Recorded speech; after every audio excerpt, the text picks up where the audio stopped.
अशोक गहलोत के झूठे दावों की खुल गई पोल। मीडिया की सुर्खियों में बने रहने के लिए क्या गहलोत बोलते हैं झूठ? भजनलाल सरकार के खिलाफ गहलोत के झूठ का हुआ पर्दाफाश। राजस्थान के विकास की रफ्तार देखकर गहलोत हुए परेशान। भजनलाल सरकार को टारगेट करने के लिए अशोक गहलोत ने मोर्चा खोल रखा है और वो आए दिन नए नए मुद्दों से सरकार को घेरने की कोशिश कर रहे हैं। लेकिन सच तो ये है कि उनके इन दावों और मुद्दों में रत्ती भर भी सच्चाई नहीं है। जब मुख्यमंत्री भजनलाल शर्मा ने अशोक गहलोत को 2 साल बनाम 5 साल के काम पर खुली चुनौती दी तो गहलोत इस डिबेट से साफ पीछे हट गए। लेकिन मैदान से भागने के लिए भी वो अपने ट्विटर हैंडल पर अक्सर कुछ ना कुछ विवादित और मनगढ़ंत बयान देते ही रहते हैं। और इसी बात पर सीएम भजनलाल शर्मा ने सार्वजनिक मंचों और कार्यक्रमों से अशोक गहलोत पर सीधा निशाना साधते हुए कहा कि राजनीति सिर्फ सोशल मीडिया और ट्विटर पर पोस्ट लिखने तक सीमित नहीं होती। सीएम भजनलाल ने साफ आरोप लगाया कि गहलोत वास्तविक मुद्दों और विधानसभा सत्र में शामिल होकर जनता की बात उठाने की बजाय सोशल मीडिया पर बैठकर ट्विटर वाली नेतागिरी कर रहे हैं। और इस बार भी गहलोत ने मीडिया के सामने और सोशल मीडिया पर कई बड़े बड़े दावे किए। लेकिन क्या इन दावों में कोई दम है या ये बस गहलोत की एक और खोखली बयानबाजी है? आइए देखते हैं अशोक गहलोत के दावों में कितनी सच्चाई है। अपराध का ग्राफ भी बढ़ता जा रहा है प्रदेश में। कभी ये विपक्ष ने देखो आप लोगों के ऊपर अपराध के ग्राफ पे बात करते थे, लेकिन आज प्रदेश की हालत देखिए, वो तो हर गवर्नमेंट दूसरी गवर्नमेंट के बारे में फीडबैक के में बात करती है। अब जनता को फैसला करना भाई कि वो कहते हैं वो ठीक था, हम कहते हैं वो ठीक है, ये फैसला जनता को भी करना है। हमारा फीडबैक ये भरतपुर में उनका खुद का जिला है, एक ज्वेलर को गोली मार दी गई। क्या हो गया? 20 दिन बाद में शायद अरेस्ट हुए होंगे। हम तो जा रहे थे वहाँ पर उनके घर पे, उसके 2 दिन पहले अरेस्ट हो गई तो हमने आना बंद कर दिया। तो कहने का मतलब ये स्थिति जो है नाजुक स्थिति है। कोई भी मुख्यमंत्री दौरा करे हमें ऐसा नहीं देती, और दौरा होना भी जरूरी पब्लिक है।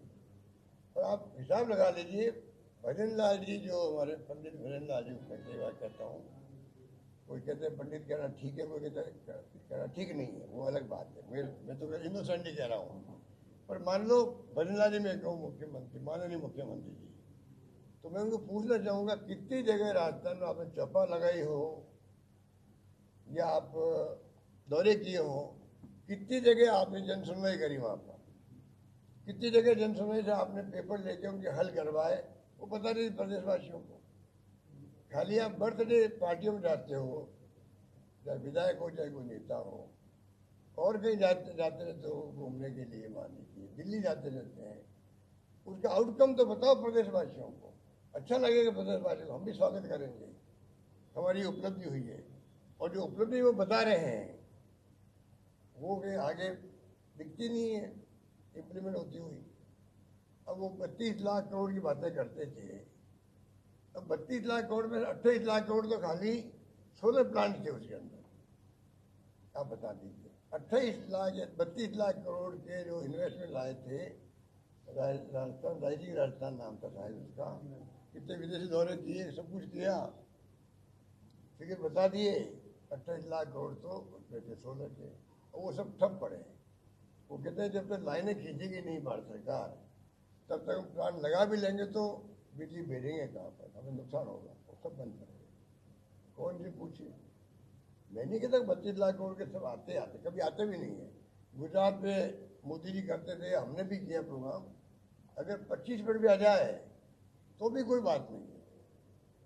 पर आप गुमराह कर रहे हो प्रदेशवासियों को, अच्छी बात नहीं। राजस्थान पूर्व मुख्यमंत्री अशोक गहलोत का कहना है कि भरतपुर में एक ज्वेलर को गोली मारी गई और पुलिस ने गिरफ्तारी में 20 दिन लगा दिए।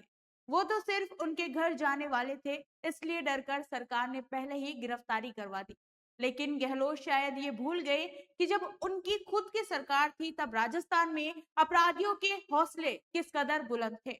उनके राज में अपराधियों को खुली छूट थी, लेकिन भजनलाल सरकार में एंटी गैंगस्टर टास्क फोर्स काम कर रही है।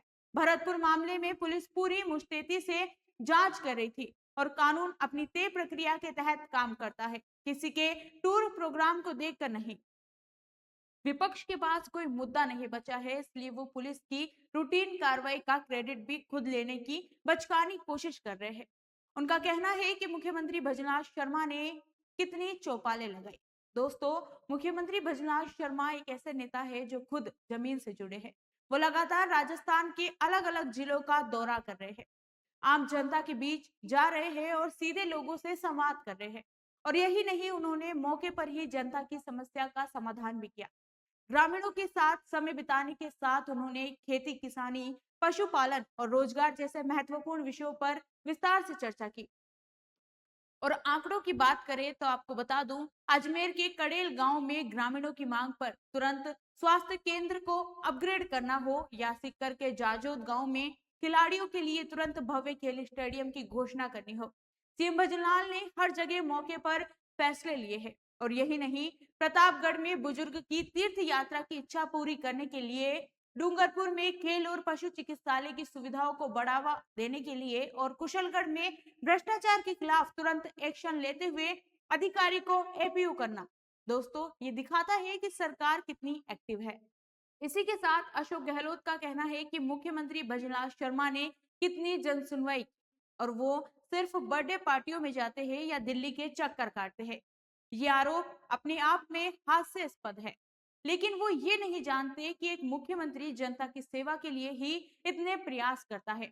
और रही बात दिल्ली दौरे की, तो पूर्व मुख्यमंत्री को समझना चाहिए कि दिल्ली के दौरे कांग्रेस आलाकमान की तरह हाजिरी लगाने के लिए नहीं, बल्कि राजस्थान के विकास, इंटर्न, राजस्थान कैनाल प्रोजेक्ट और केंद्र की बड़ी योजनाओं को प्रदेश में लाने के लिए किए जा रहे हैं, जिसका फायदा आज राजस्थान की जनता को मिल रहा है। राइजिंग राजस्थान के जरिए जो निवेश आ रहा है, वो प्रदेश के युवाओं को रोजगार देने के लिए है। सोलर एनर्जी आज के समय की सबसे बड़ी जरूरत है और राजस्थान इसमें नंबर 1 बनने की राह पर है। केंद्र सरकार और राज्य सरकार मिलकर ग्रिड और लाइनों का काम तेजी से पूरा कर रही है। अशोक गहलोत ये खुद मान रहे हैं कि उनकी सरकार में 25% निवेश भी नहीं आता था, इसलिए आज जब भजनलाल सरकार रिकॉर्ड तोड़ निवेश ला रही है तो उनसे ये बर्दाश्त नहीं हो रहा और वो जनता को गुमराह करने की नाकाम कोशिशें कर रहे हैं। और जब विधानसभा में जनता के मुद्दों पर बहस करने की बारी आती है, तो गहलोत वहां से नदारत रहते हैं। लेकिन जैसे ही मीडिया का कैमरा सामने आता है या ट्विटर खोलने का वक्त आता है, तो वो झूठे आंकड़ों और बयानों की झड़ी लगा देते हैं। ऐसा झूठ फैलाने से अच्छा है कि पूर्व मुख्यमंत्री को खुलकर डिबेट करनी चाहिए। ऐसे झूठे दावे करने से अच्छा सरकार के साथ मिलकर प्रदेश के विकास की बात करनी चाहिए, क्योंकि सरकार सभी की है, तो सभी की बात भी सुनी जाएगी।